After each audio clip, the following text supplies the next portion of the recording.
Halo semuanya, jadi di sini kita akan mempelajari tentang struktur dan fungsi jaringan hewan. Apa sih yang dimaksud dengan jaringan hewan? Jadi, jaringan hewan merupakan kumpulan sel yang mempunyai bentuk dan fungsi sama akan membentuk jaringan. Semua seluk-beluk jaringan dikaji khusus dalam cabang biologi yang disebut histologi. Jaringan hewan terdiri atas 5 bagian, yaitu yang pertama jaringan embrional, yang kedua jaringan epitel, yang ketiga jaringan otot, yang keempat jaringan saraf, dan yang kelima jaringan penyokong. Nah, selanjutnya kita akan membahas lebih dalam lagi mengenai jaringan-jaringan pada hewan tersebut. Yang pertama yaitu jaringan embrional. Jaringan embrional merupakan jaringan muda yang sel-selnya selalu mengadakan pembelahan dari hasil pembelahan sel zigot. Pada awal terbentuknya embrio, sel-sel penyusunnya mempunyai bentuk yang sama. Namun dalam perkembangan selanjutnya, sel-sel tersebut akan membelah dan akan mengalami perubahan menjadi bermacam-macam bentuk maupun fungsinya yang dikenal dengan spesialisasi. Yang kedua yaitu jaringan epitel. Sama seperti jaringan epidermis pada tumbuhan, jaringan epitel merupakan jaringan yang melapisi atau menutupi permukaan tubuh, organ tubuh, rongga tubuh, atau permukaan saluran tubuh hewan. Terdapat macam-macam jaringan epitel yaitu: yang pertama berdasarkan fungsi. Jaringan epitel berdasarkan fungsinya dibagi menjadi 4, yaitu yang pertama epitel pelindung. Epitel pelindung ini berfungsi untuk melindungi jaringan yang terdapat di bawahnya. Contohnya seperti epidermis atau kulit. Yang kedua, epitel kelenjar. Epitel kelenjar ini berfungsi untuk sekresi. Nah, pada epitel kelenjar terdapat 2 bagian, yaitu yang pertama kelenjar eksokrin, yang hasil sekresinya dialirkan melalui saluran, misalnya kelenjar keringat dan kelenjar ludah.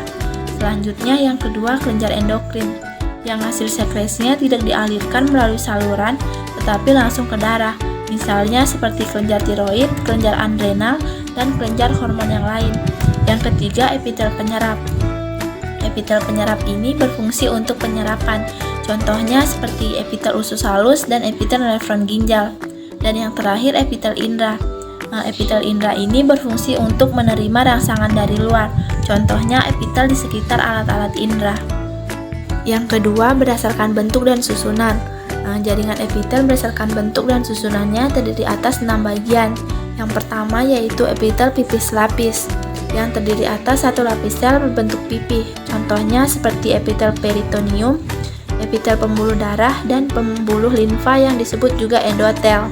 Yang kedua, epitel pipih berlapis banyak, yang terdiri atas banyak sel dan lapisan bagian luarnya dibentuk oleh sel-sel berbentuk pipih, contohnya seperti epitel kulit telapak kaki, epitel rongga mulut, dan epitel rongga hidung. Yang ketiga, epitel kubus lapis, yang terdiri atas 1 lapis sel berbentuk kubus, contohnya seperti epitel nefron ginjal.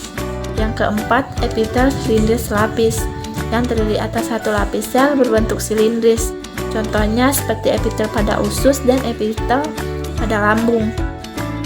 Yang kelima yaitu epitel silindris berlapis, yang terdiri atas lebih dari 1 lapis sel berbentuk silindris pada permukaannya.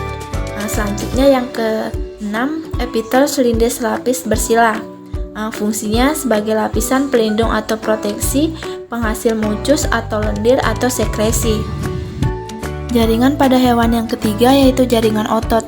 Jaringan otot berfungsi sebagai alat gerak aktif yang tersusun atas sel-sel otot yang tugasnya menggerakkan berbagai bagian tubuh. Kemampuan menggerakkan berbagai organ tubuh ini disebabkan oleh kemampuan jaringan otot untuk berkontraksi. Kemampuan kontraksi ini sangat dimungkinkan karena sel-sel otot mengandung protein kontraksi yang memanjang dan mengandung serabut-serabut halus yang disebut miofibril. Miofibril terdiri atas protein miosin dan aktin. Pada vertebrata dikenal 3 macam jaringan otot, yaitu yang pertama, otot polos. Otot polos mempunyai miofibril yang homogen, merupakan otot tidak sadar yang terdapat pada dinding saluran pencernaan dan dinding pembuluh darah. Yang kedua, otot lurik. Otot lurik mempunyai miofibril yang heterogen, merupakan otot sadar berinti lebih dari 1 yang terletak di bagian pinggir dan terdapat pada rangka. Yang ketiga, otot jantung. Otot jantung mempunyai miofibril yang heterogen, tetapi tergolong dalam otak tak sadar. Serabut-serabut ototnya dapat bercabang-cabang dan intinya hanya satu terletak di tengah-tengah. Jaringan pada hewan yang keempat yaitu jaringan saraf. Jaringan saraf tersusun atas sel-sel saraf atau neuron. Jaringan saraf berfungsi untuk mengatur dan mengkoordinasi segala aktivitas tubuh. Sel saraf terdiri atas badan sel yang memiliki banyak cabang. Cabang-cabang inilah yang menghubungkan sel saraf yang satu dengan sel saraf lainnya, sehingga terbentuklah jaringan saraf. Ada 3 macam sel saraf, yaitu yang pertama, sel saraf motorik. Sel saraf motorik merupakan sel yang berperan dalam mengirimkan sinyal dari otak atau sumsum tulang belakang menuju efektor atau otot-otot dan kelenjar-kelenjar di seluruh tubuh. Yang kedua, sel saraf sensorik. Sel saraf sensorik merupakan sel saraf yang bertanggung jawab untuk menyampaikan impuls atau rangsangan dari reseptor ke sel saraf penghubung atau sel saraf pusat, yaitu otak dan sumsum tulang belakang, sehingga dapat dikatakan bahwa sel saraf sensorik bekerja berlawanan arah dari sel saraf motorik. Dan yang ketiga, sel saraf penghubung. Sel saraf penghubung adalah sel saraf yang banyak terdapat di dalam otak dan sumsum tulang belakang. Sel saraf ini berfungsi untuk menghubungkan atau meneruskan impuls atau rangsangan dari sel saraf sensorik ke sel saraf motorik. Jaringan pada hewan yang terakhir yaitu jaringan penyokong.